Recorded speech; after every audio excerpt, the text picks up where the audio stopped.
Demissão voluntária, medida provisória, foi publicada hoje. Você vai ver que o GDF também já tem um programa parecido na capital do funcionalismo.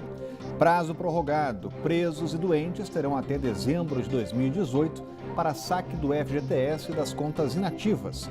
E no dia que o Ibope revela apenas 5% de aprovação, o presidente da República diz que é uma coisa incrível como o Brasil cresceu no governo dele. Os fatos do DF, do entorno e da política você confere a partir de agora no Band Cidade, primeira edição.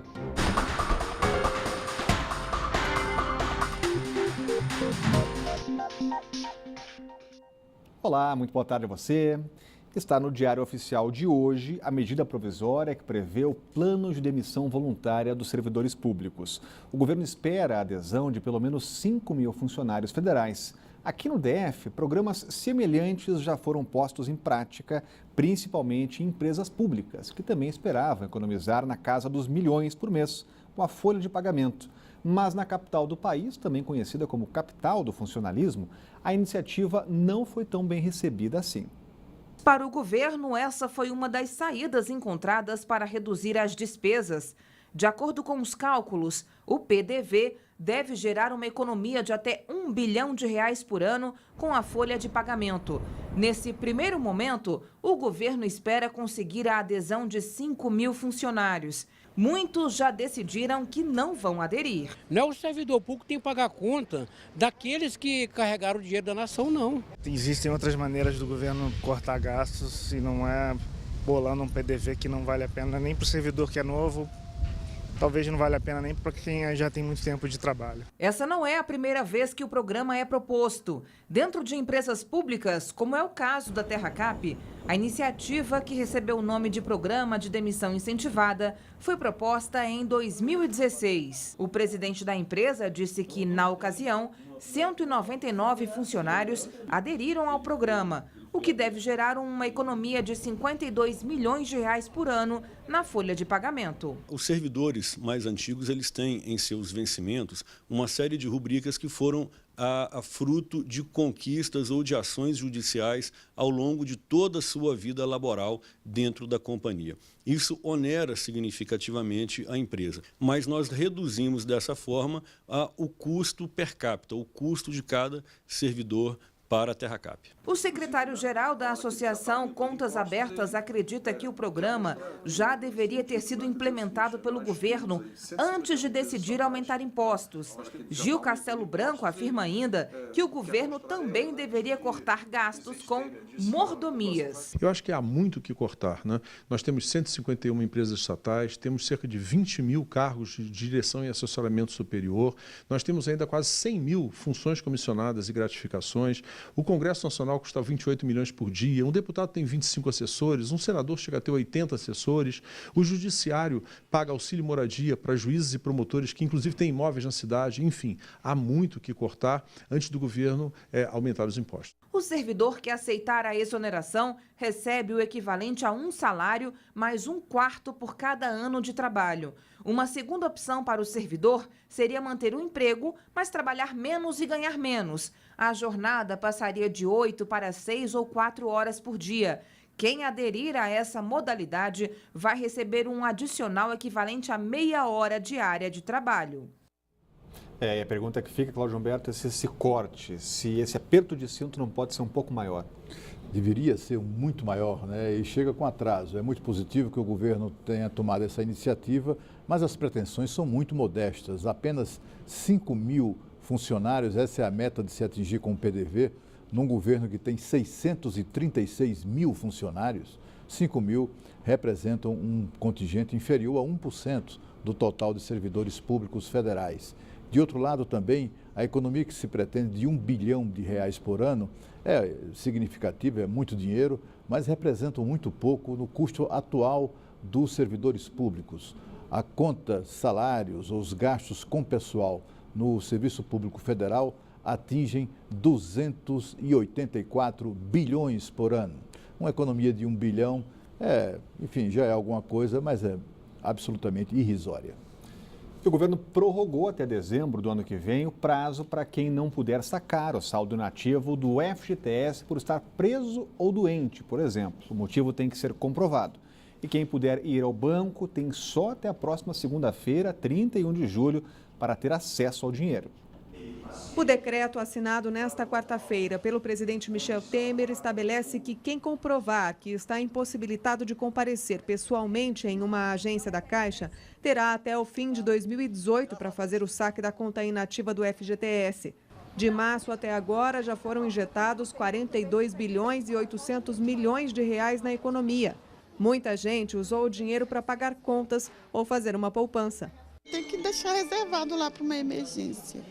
De acordo com o balanço da Caixa Econômica Federal, cerca de 25 milhões de brasileiros que tinham direito já sacaram o FGTS. 5 milhões de brasileiros ainda têm o direito de sacar o dinheiro das contas inativas do fundo. Mas atenção, o prazo termina na próxima segunda-feira. O presidente Michel Temer deu mais tempo, mas só para quem comprovar ter alguma limitação, como presos ou doentes graves, por exemplo. E o Banco Central reduziu em 1 ponto percentual a taxa básica de juros, que passou para 9,25% ao ano. É a primeira vez desde 2013 que a Selic cai para um dígito. O Comitê de Política Monetária, o Copom, informou que o recente aumento da incerteza em relação à aprovação das reformas econômicas não tem impacto ou tem impacto limitado na queda da confiança dos empresários e que o comportamento da inflação permanece favorável. Com essa redução, o Brasil cai do 2º para o 3º lugar no ranking mundial de países com maior juros real, atrás da Rússia e da Turquia. Mais cortes de despesas, o governo deve anunciar ainda hoje medidas para enxugar o orçamento. Além disso, o Tribunal Regional Federal, daqui de Brasília, decidiu que o aumento do imposto dos combustíveis é legal, acatando o argumento da AGU, que de quem sem o reajuste a conta não fecha. Os detalhes chegando com a Renata Dourado, já está com a gente por aqui. Uma boa tarde, Renata. Vem mais corte por aí? Pois é, vem mais corte por aí. A alegria durou pouco, né, Rodrigo? Na verdade, a expectativa aí dessa redução do preço dos combustíveis, ontem nós falávamos sobre isso, né, sobre essa expectativa. A gente lembra que a gasolina teve um aumento médio de 41 centavos, o álcool de 20 centavos. Isso porque na quarta-feira, né, um juiz da primeira instância aqui de Brasília acatou aí a sugestão, a ação de um advogado, alegando, na verdade, que esse aumento ele era inconstitucional porque deveria passar pelo Congresso Nacional, também teria que ter o prazo de 90 dias para entrar em vigor. Aí o governo federal recorreu e, como você bem disse, esse desembargador aí aceitou esses argumentos, levando em consideração principalmente e especialmente a atual situação econômica do Brasil. Então o juiz, esse desembargador, disse, por exemplo, a gente lembra que a expectativa do governo é arrecadar 10 bilhões de reais com o aumento desse imposto. Então ele disse que se não houvesse essa arrecadação, haveria uma grave lesão à economia do país, palavras essas do desembargador. Lembrou também do grande rombo aí que está previsto nessa meta fiscal, chegar até o final do ano devendo aí, ou seja, com um déficit de 139 bilhões de reais. Então levou em consideração todos esses aspectos econômicos para dizer que o aumento é constitucional e que está valendo sim. Agora é esperar uma possível decisão aí do Supremo Tribunal Federal. O próprio Partido dos Trabalhadores já entrou com ação no Supremo. Então agora esse questionamento foi parar no Supremo Tribunal Federal. Enquanto isso, hoje o presidente Michel Temer participou de uma solenidade lá no Palácio do Planalto. Nós temos aí imagens a respeito de concessões de aeroportos. Então 4 aeroportos brasileiros vão passar por esse programa de concessão. Os aeroportos de Fortaleza, Porto Alegre, Salvador e também de Florianópolis. 3 empresas estrangeiras serão responsáveis pelas administrações, empresas estas da França, Suíça e também da Alemanha. Então serão investidos mais de 6 bilhões de reais ao longo dessas concessões, que serão de 30 anos, com exceção do aeroporto de Porto Alegre, que vai ser de 25 anos. Então o presidente Michel Temer falou aí dessa expectativa de beneficiar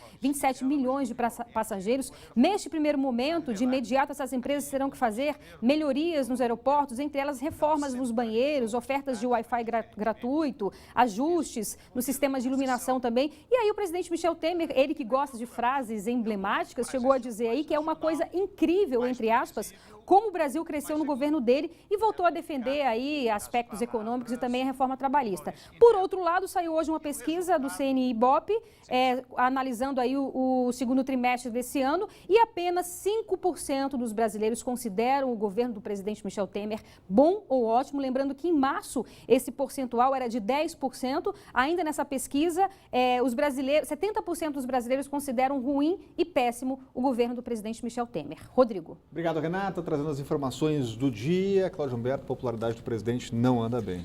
Nunca esteve tão ruim, né? O presidente Michel Temer tem a particularidade de haver chegado ao poder sem passar por uma eleição.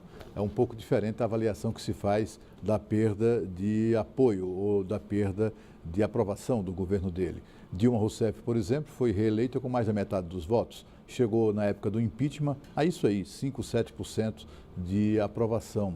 Isso sim foi uma queda vertiginosa. Como o Michel Temer chegou ao poder sem voto, ele já chegou também numa situação muito difícil, rejeitado pelos petistas, ali aquele contingente de petistas eleitores da Dilma e do Lula, e rejeitado também pelos opositores do PT, pelo fato de Michel Temer ter sido vice do PT, vice de Dilma Rousseff, rejeitado por esses dois conjuntos de eleitores e de integrantes da massa que compõe a opinião pública brasileira. Ele sempre esteve numa situação muito ruim, mas agora chegou ali muito próximo do fundo do poço. O presidente, para melhorar um pouco aí o seu cartaz junto aos brasileiros, tinha que fazer muito mais do que tem feito. É verdade que o país, depois de vários anos em queda, a economia voltou a crescer, isso é verdade, mas o presidente precisa fazer muito mais. Precisa, inclusive, parar com essa mania de governante de aumentar impostos e cortar gastos. Há muito o que cortar, como mostrou agora há pouco, em entrevista ao Band Cidade, o responsável pela ONG Contas Abertas, Gil Castelo Branco. E a seguir, assassinato em lan house de Lusiânia expõe problemas dos institutos médicos legais do estado de Goiás. Já denunciado aqui no Band Cidade. A gente volta já já.